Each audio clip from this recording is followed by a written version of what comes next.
श्रीमद्भगवद्गीता श्रीमद्भगवद्गीता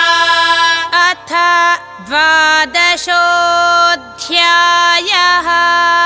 अथ द्वादशोऽध्यायः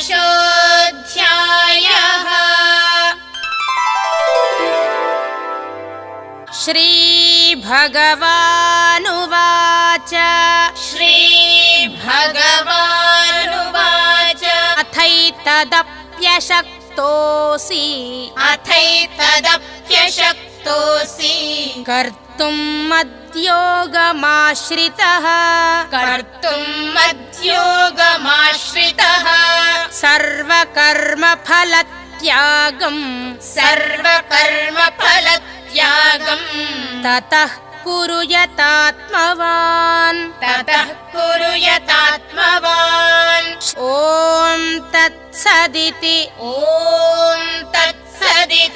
श्रीमद्भगवद्गीतासु उपनिषत्सु ब्रह्मविद्यायां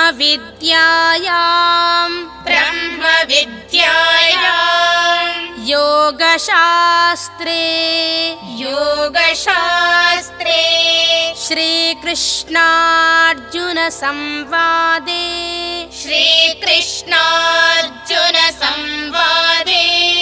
भक्तियोगो नाम द्वादशोऽध्यायः